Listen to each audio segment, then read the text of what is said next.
All right, let's talk about one of the biggest stories in motorsport right now. You've got this legendary American brand, Cadillac, jumping into the deep end to take on the European giants in Formula One. But how on earth do they plan to win? Well, it turns out they have a multi-billion-dollar master plan. And believe me, it is way more clever than you might think. So let's really dive into this, because the answer reveals this fascinating strategy that's built on three things. Pragmatism, a whole lot of patience in just raw industrial power. It's a plan designed in a few distinct phases. And the very first phase, it involves a very, very strategic partnership. In Formula One, the engine, or the power unit as they call it, is pretty much everything.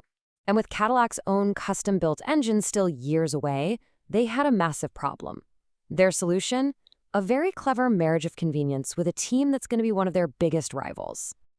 Now this timeline, this shows you the absolute core of Cadillac's short-term challenge. See, they're going to be on the grid racing in 2026, but their own General Motors power unit, that won't be ready until 2029. That's a 3-year gap they've got to fill, and it forced them to find an off-the-shelf solution, and fast. And just to make things spicier, their initial deal with Renault fell apart. So suddenly, Cadillac was in a really tough spot. They had to act fast to avoid the regulations forcing a supplier on them. With most engine makers already booked up, their options were basically down to two giants, Mercedes and Ferrari. And this is where their solution gets genius. Turns out, Ferrari had an opening for a customer team, and Cadillac pounced on it. But look, they didn't just buy an engine. No. They bought the entire rear end of the car, the engine, the gearbox, the suspension. It's a massive shortcut that saves years of development. But of course, there's a catch. They now have to design the whole front half of their car around Ferrari's technology. Okay, so we've got the back of the car sorted. Now let's look at who's actually going to be driving these things, because the driver lineup tells you everything you need to know about Cadillac's immediate goals. And spoiler alert, this is not about marketing. It's about getting the best possible data from the second they hit the track. So instead of gambling on, an all-American rookie lineup for the PR, they did something much smarter. They bought a massive, walking, talking database of experience. Between Sergio Perez and Valtteri Bottas, you're looking at over 500 race starts. These guys know exactly what a winning car is supposed to feel like. For a brand new team, that knowledge is just priceless. And see, these two drivers serve two absolutely critical roles. Perez brings that fresh experience from the dominant Red Bull team. Meanwhile, Bottas knows the Mercedes-winning formula inside and out, and he's got direct experience with these exact Ferrari customer engines. And here's the key takeaway.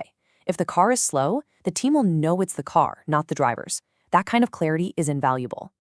So you're probably asking, what about the American star, Colton Herta? Well, this lays out the team's very clear pathway for him. He doesn't have the license he needs to race in F1 just yet, so he'll be a test driver while also competing in Formula 2. The goal here is to get him fully prepared for a future F1 seat, to let him master the European tracks and those tricky Pirelli tires before they throw him in the deep end. Okay, so here's the big one. Why enter Formula One in 2026 specifically? Why now? It's because in 2026, the entire sport hits a giant reset button. And these new regulations, they're the key to making this whole crazy project possible. For starters, the cars themselves are fundamentally changing. They're getting smaller, shorter, and lighter.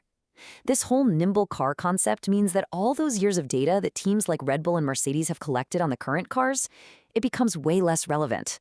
Basically, everyone is starting from a much cleaner sheet of paper. The aerodynamics are also being totally reinvented. Instead of just a simple flap on the rear wing opening up, the entire front and rear wings will now actively change shape. They'll create massive downforce for grip in the corners, and then flatten out completely to reduce drag on the straights. This is a huge engineering puzzle for everyone, which completely levels the playing field for a new team like Cadillac. In the heart of the car, the power unit is being radically rebalanced. The power is going to come from a nearly 50-50 split between the good old combustion engine and a much more powerful electric motor. And this shift towards electrification, well, that plays directly into General Motors' biggest long-term strength. So we've talked about Cadillac's short-term plan to just survive, but what about their long-term ambition to actually win? Well, this is where the sleeping giant General Motors comes into play, starting in 2029. First, you have to remember, GM knows how to build race cars. Through their Corvette and Cadillac programs, they've proven over and over they can build incredibly reliable and powerful hybrid engines that win some of the toughest races on the planet, like Daytona and Le Mans. That experience is a huge asset. Second, and this might be the most important part, is the Ultium battery platform. GM is one of the biggest EV players in the world. This gives them this deep, industrial-scale knowledge in battery chemistry, in thermal management, and in energy deployment, which are the exact skills that are going to define this new era of Formula One. And finally, this isn't some project being run by a corporate committee in a boardroom. No, this team is led by real motorsport veterans, guys like Graham Loden and Nick Chester. They bring decades of paddock street smarts and engineering grit. They've built a culture of racers, not executives. So there you have it. You put it all together and the plan is clear. Cadillac has bought competence for the short term, right? They've got a proven power unit and veteran drivers to help them learn the ropes. But the true test, the thing that should really worry the establishment, will come in 2029. That's when GM's full industrial might gets unleashed with its own custom engine.